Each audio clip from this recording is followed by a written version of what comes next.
Hello and welcome to Cartoonist Kayfabe. My name is Jim Rugg. I'm Ed Piskor. And I'm Tom Scholey, author of Jack Kirby, The Epic Life of the King of Comics, and Fantastic Four Grand Design. Today we're going to look at Wally Wood writing some early Marvel comics, or writing an early Marvel comics on his Daredevil run. Before we get into the details here, I want to invite everybody at home to like, follow, and subscribe to the Cartoonist Kayfabe channel if you haven't done so already.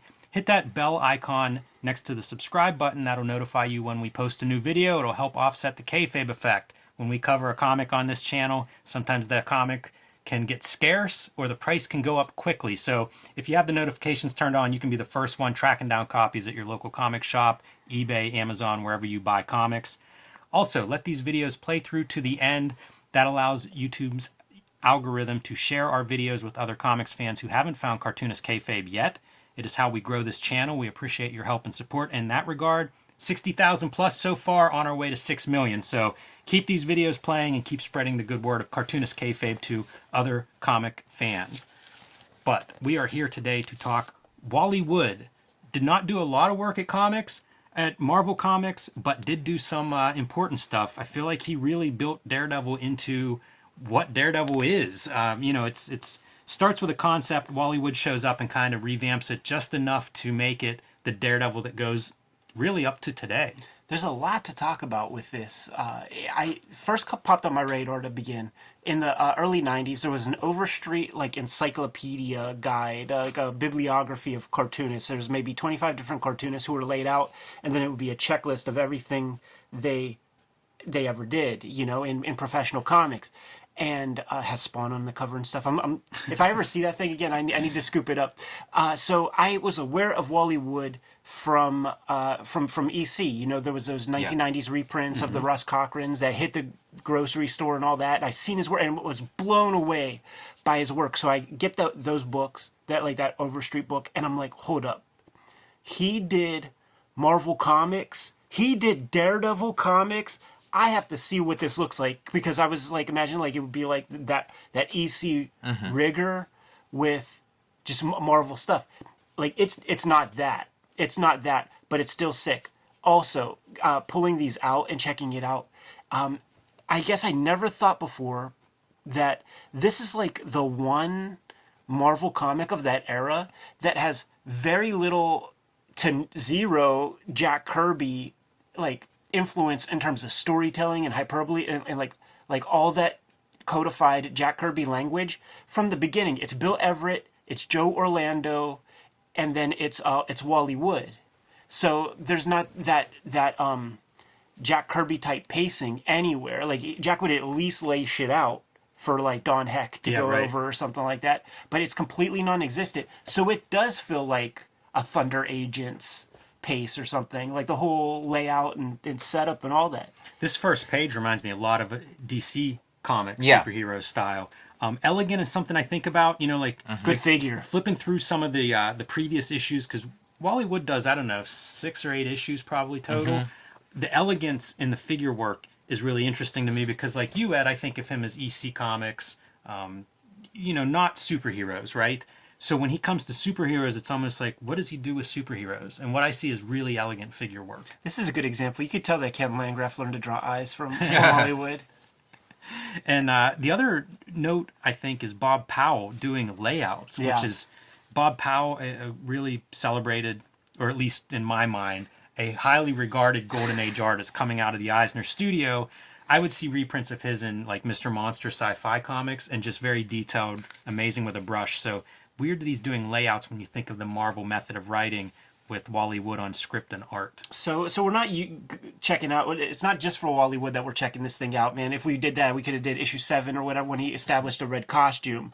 We're reading the issue that he writes himself. Right. Yeah, wow. And maybe one of the earliest Marvel comics written by somebody other than Stan Lee.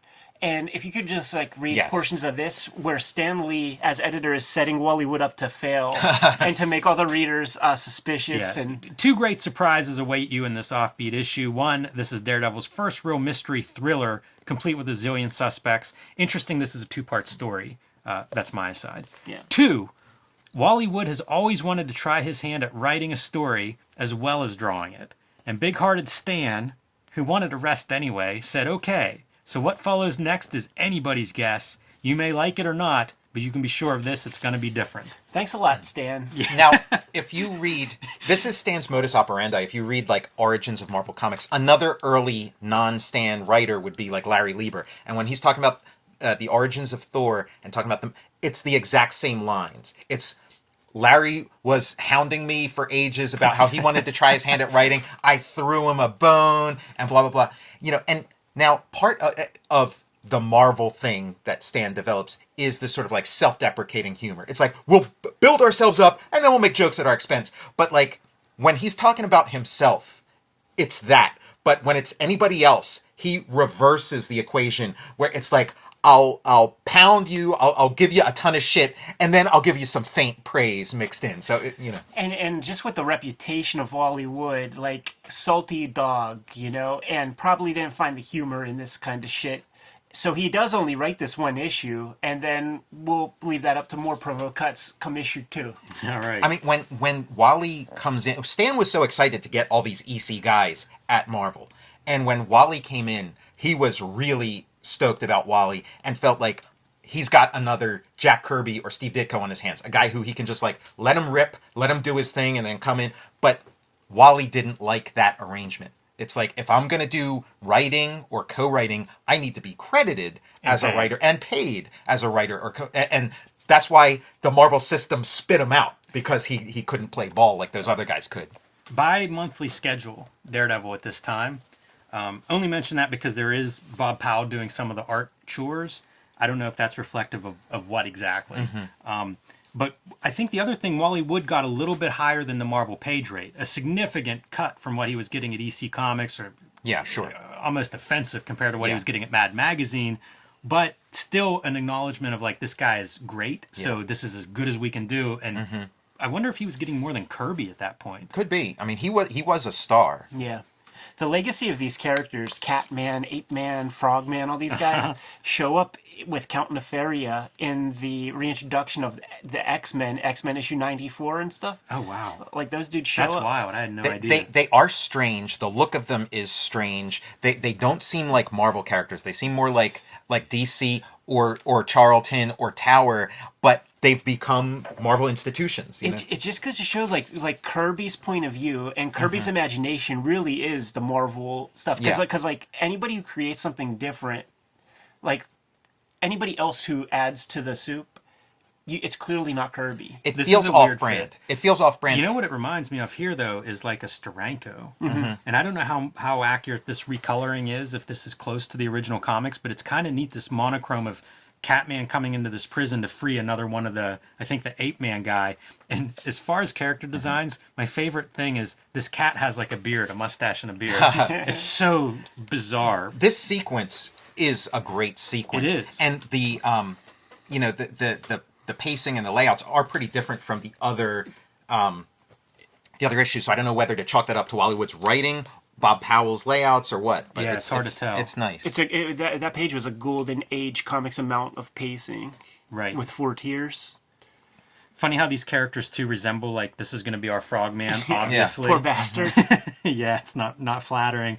And then the Organizer, kind of a generic name, but this guy's calling the shots through these television screens. Generic name, generic design, kind of harkens back to Golden Age kind of stuff, or like movie serials.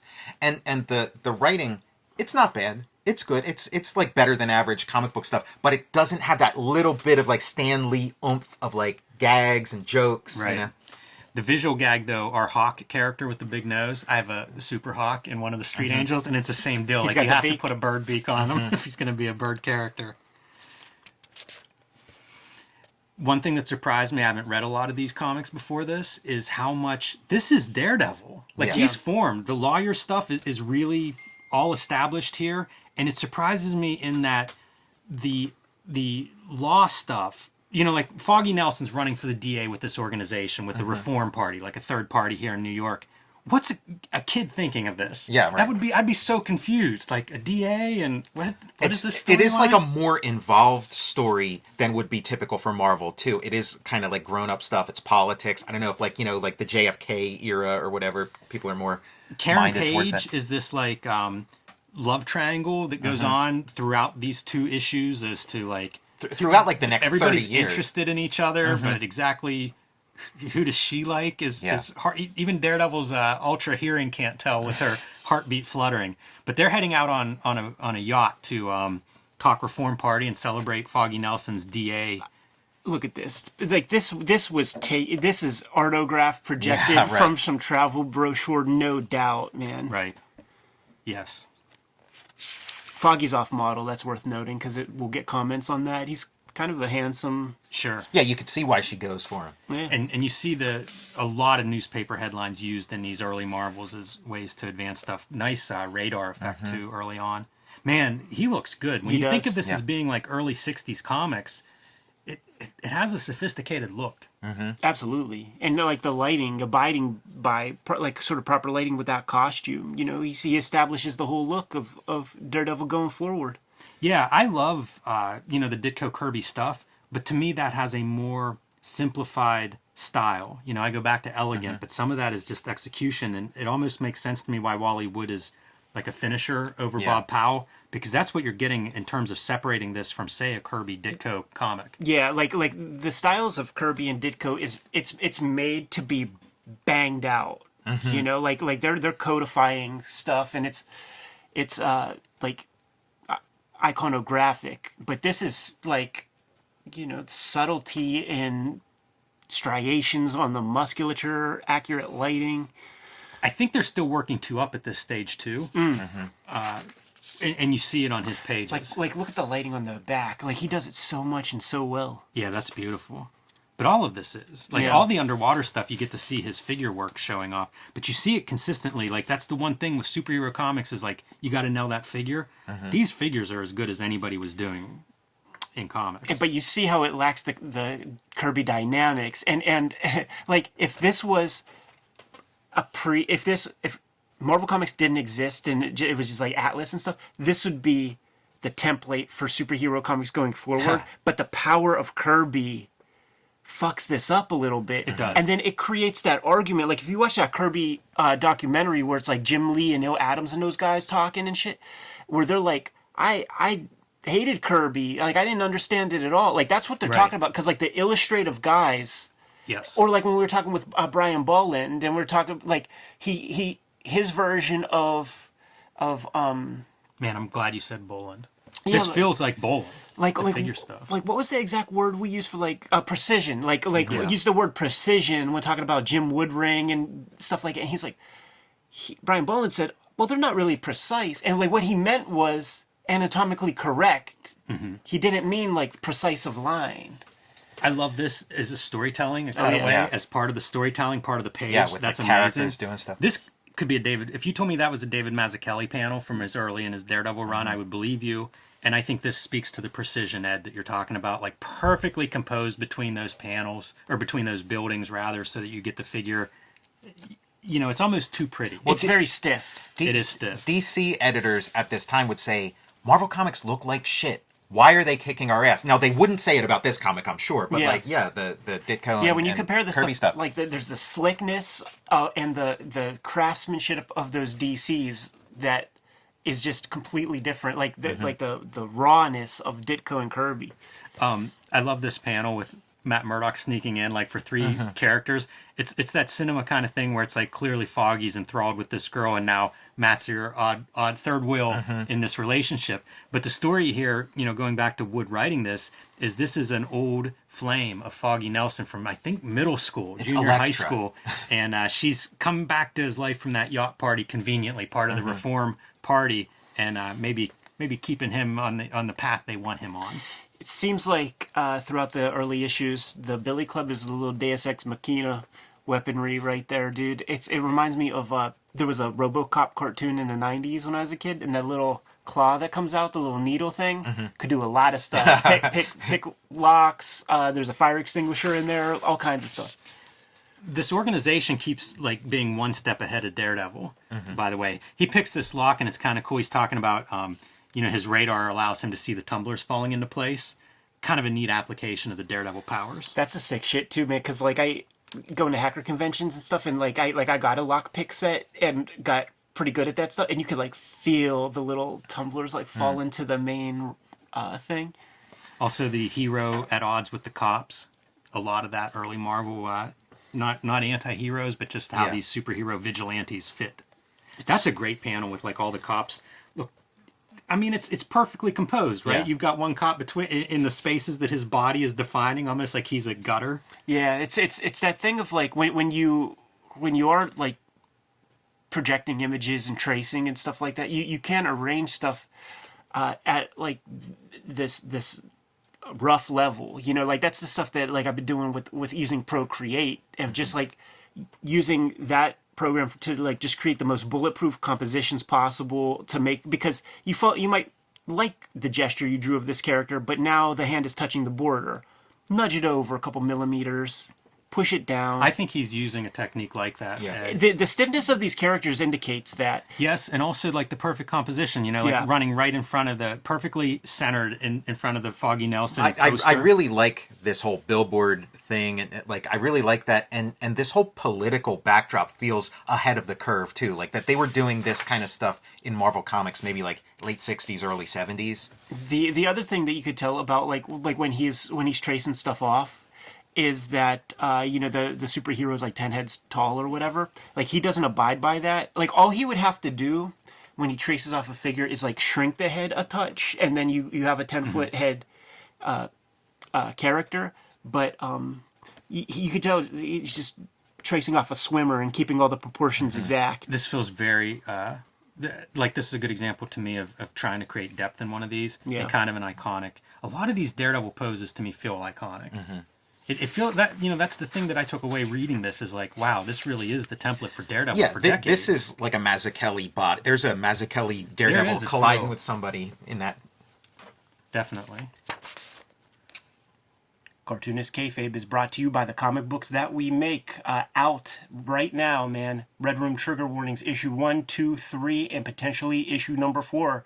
Murder on the Dark Web for Fun and Profit is the name of the game in Red Room Comics.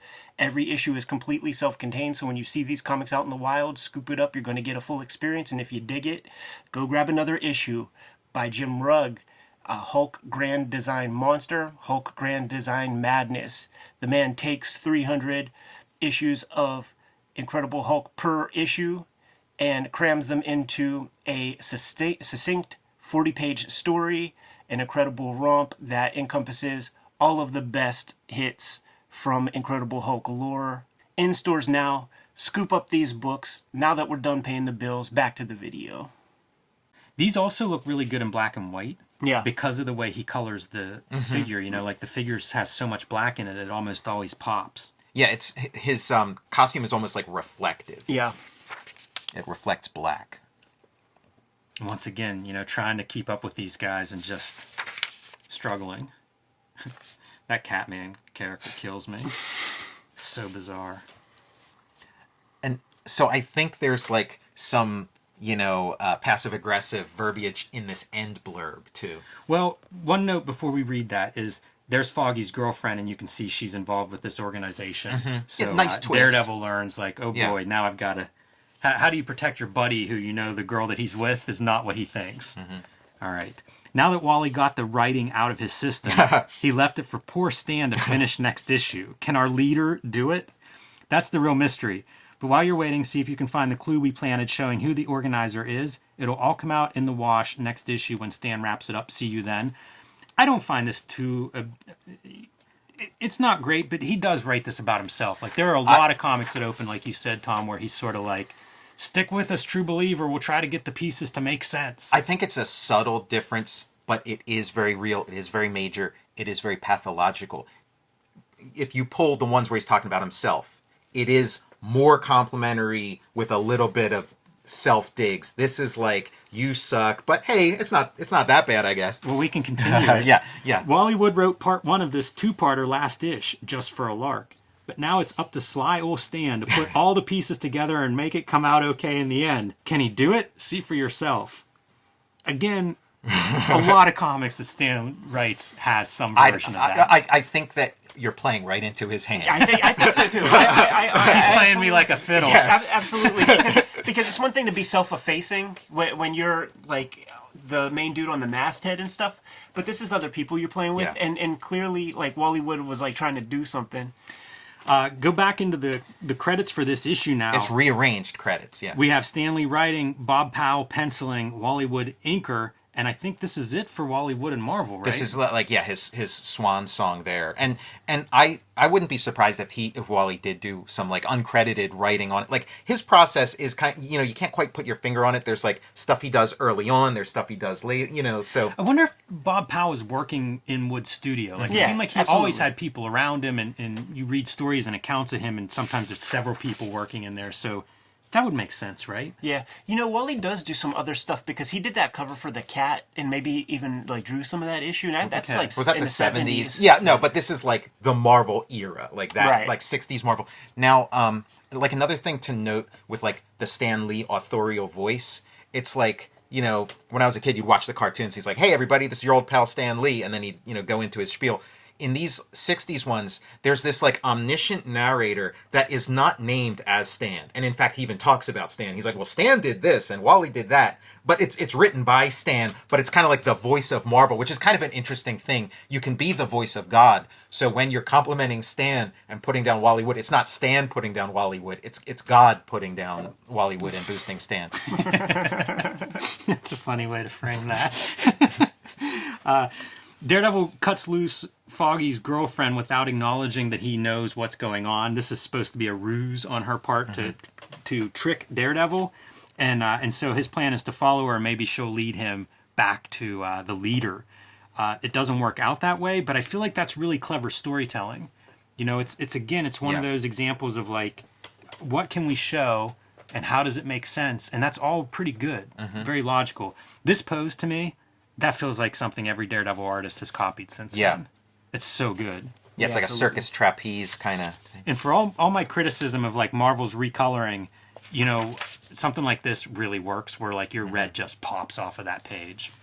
Yeah, I mean, what a great design. Like the Wally Wood Daredevil. He's red, he's high contrast, he's streamlined. Also, in hindsight, your character's Daredevil. Yeah. How is he not red to start exactly, with? yeah. It's almost a no-brainer. Maybe they were figuring out this afraid of like character. comics code stuff. Could be, but it makes a lot of sense. So, again, pretty smart Wally Wood stuff. Here are our candidates for who do we think the organizer is. So you're getting into that mystery storytelling part. Man, that feels like classic Wally Wood panel to me. Dutch angle, double lighting on faces. Yeah, panels that always work. Yes. And the layouts are a lot more like standard Marvel than the previous issue. Like if you just flip through this whole volume, that previous issue is like a standout in terms of the panel layouts. I do wonder, like, it's who am I giving credit to whenever I see a panel and it's Daredevil shadow looming and it's like, oh, I like that composition. Is that all Bob Powell? I mean, Wally Wood did this similar composition on, previous issues. So, like, I think that the credits are kind of hard to follow. I'd love to know exactly what happened, but I think Wally Wood's hand or oversight was involved, like, all along the process. I love the skylight, Daredevil crouching on the skylight. That feels like a better skylight than a lot of the generic skylights I see, probably using reference. But a place where that pays off. You get a little bit more of an interesting background as a result. This is kind of like a tryout for the Tower stuff, too, because Wally Wood did have sort of an oversight kind of role there, and I think Bob Powell was part of his stable at Tower. Daredevil switches costumes with the Frogman and then falls through this trap and kind of gets busted up on the way down. Good thing that he brought a spare. That would have been a bigger problem for Spider-Man. He'd be like, "Oh, I don't have another costume. What am I going to do?" Yeah, you could own two if you have a lawyer's pay rate. I wonder if this is the first two-parter at Marvel. Yeah, good question. Because again, it's pretty early in the 60s that they're doing this story. And that was unusual to do a multi-part story like that, right? Oh, yeah. Good fighting stuff. Just Good great flexing acrobatics. figure. And it's all that mid-level stuff, like that. Like this is the modus operandi of Golden and Silver Age comics. Like the idea of having a big-ass fist in the front. Like you need Kirby to bring that to the game. Again, not sure if Bob Powell's the guy to give credit to, but as a two-page spread for like action of Daredevil, like going through these guys, that's a great two-page spread.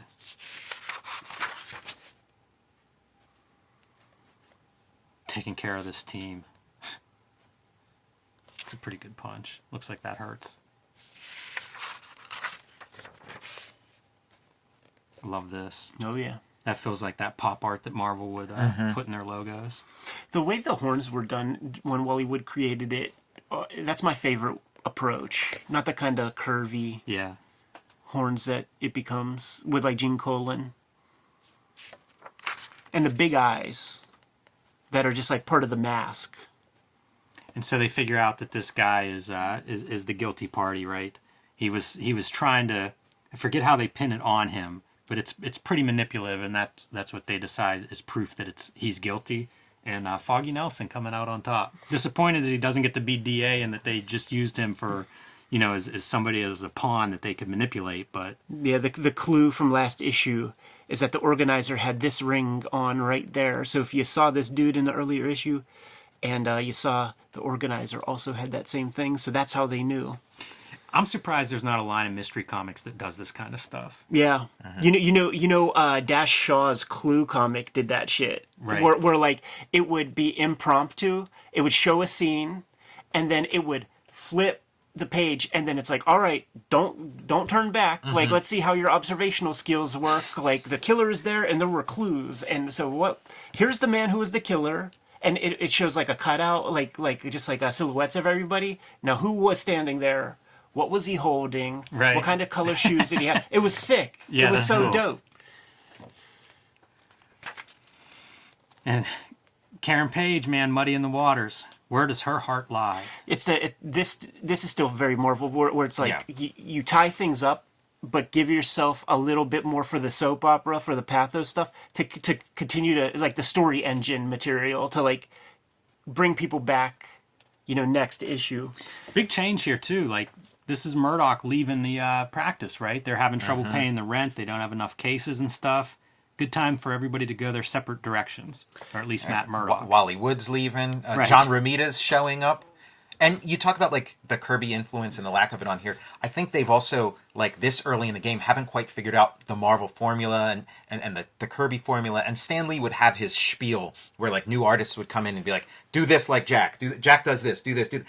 Probably hadn't formulated that spiel yet. And maybe the next issue is where he had to, because it's kind of a famous story of how he had to set John Romita aside and say, okay, I'm going to let Kirby do the first couple pages and sort of show you how it's done. Yeah, it even says it right here, man. This illustration was designed to lull you into a false sense of security. It may seem like sort of a TV soap opera, but just wait till you get to page 3, and that's when Kirby Jumps in, yeah. did the layouts and things. Very famous. Like, if you watch the Daredevil Man Without Fear, like vignette, or that added feature in the Daredevil DVD. It's on YouTube. You can find it. Like, John Romita's talking about it. He's like, I'm laying this thing out. Stan sees it. So, no. Gotta go give this to Jack real quick. Now, It's another one of those promos that It is. Stan Lee's cutting. It's kind of an underhanded, not a compliment. No, yeah, absolutely, man. Even though this stuff is so beautiful. It is. So the impetus for looking at these two issues is actually, like, I am friends with that on Facebook with that Bob Beerbaum guy, and he pulled a piece from a fanzine. He didn't credit it, so I don't know the year. I don't know exactly when, but there's 3 good paragraphs that Wally Wood writes about sort of dealing with Stan Lee. Could you bust that out, man? Yeah. What makes Stan Lee run? Once upon a time, many years ago, a young man, born the son of a famous comic book publisher, decided to become rich and famous. He had no idea of how to go about this at first, lacking both the brains and talent to achieve this goal, but he was driven by one emotion, rather 2, envy and hate, all caps. Envy for the people who were responsible for his enviable state, and hatred for the people who could draw. Comics are, after all, an artist's medium. I've never read a story in comics that I'd bother with if it were written in novel form. Did I say Stan Lee had no smarts? Well, he did come up with 2 surefire ideas. The first one was, why not let the artists write the stories as well as draw them? And the second was, always sign your name on top big. Again, all caps. And the rest is history. Stan Lee, of course, became rich and famous over the bodies of people like Bill and Jack. Bill, who created the character that had made his father rich, wound up coloring and doing odd jobs. And Jack, well, a friend of mine summed it up like this. Stan Lee and Jack have a conference, then Jack goes home, and after a couple of months' gestation, a new book is born. Stan Lee gets all the money and all the credit, and all poor old Jack gets is a sore asshole. Wow. Yeah, Wally Wood was not happy towards the end. Salty dog. Well, and his he gets like an accelerated version of the relationship with Stan that Ditko and then Kirby would have, because Ditko, same thing kind of happened, dissatisfied over the same things, and eventually leaves. And a little sooner than, and then Jack, the same thing, just took Jack. Wally was the quickest, and then Steve, and then Jack. Man, I wonder, like, all those dudes that come out of EC, what kind of conversations they would have. Like, we've looked at interviews, we've looked at some of that work, monographs on the different artists and stuff, and you get a sense that they were a little more conscious of how they thought about comics art. They weren't thinking of it as, I'm ashamed of this and hopefully I can become a commercial illustrator. It was like, those dudes were getting good page rates. They were the best illustrators of the time and competitive with each other, but also probably talking shop. Harvey Kurtzman makes a bid to be like, I want a piece of Mad Magazine. Can you imagine Jack Kirby walking into Marvel in 65 and saying, I want to own some of this? It didn't happen. Right. That was pretty rare that those EC guys, whatever Kool-Aid they were drinking, I don't think was standard with comic book artists at that time period. So you could see Wally Wood being like, wait, I'm writing this and not getting paid for writing it? Bullshit. Yeah, I mean, dude, like, the sort of guys who precede us, like from the 80s, having conversations with them, they criticize us for designing our books and not getting a big fee for that shit. Like, the police decide, like, dude, you're doing a lot of work for free. Ultimately, it's like, I need my stuff to stand out and, like, be a certain way. So it's like, it's that Mazzucchelli thing of, like, try to be the last hands to touch the thing. Mm-hmm. Right. But these guys, they're not wrong, So, like, there was a book design job, and you're doing that job, and you're not getting paid for it. Like, I didn't get paid. I created my X-Men Grand Design logo. I spent a couple days on it.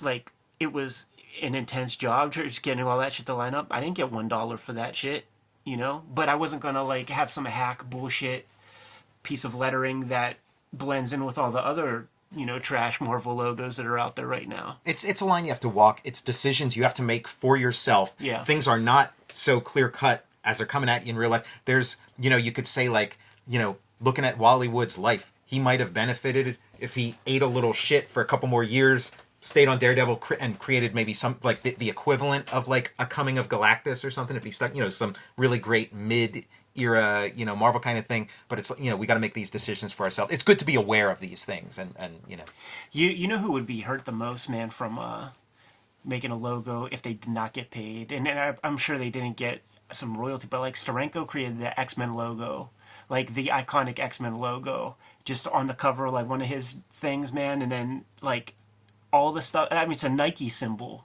of comic book logos, I'm often surprised whenever we'll be looking at some book or other and who did the logo, and it's like Todd Klein did a ton of them. Yeah. Kevin Nolan, I think, is credited with Hellboy logo. But someone like Todd Klein and a lot of these logo designers aren't credited with the logos they do. Yeah. It'll be maybe a creator of the book will tell us that later. Rob Liefeld Youngblood, right, told us that recently.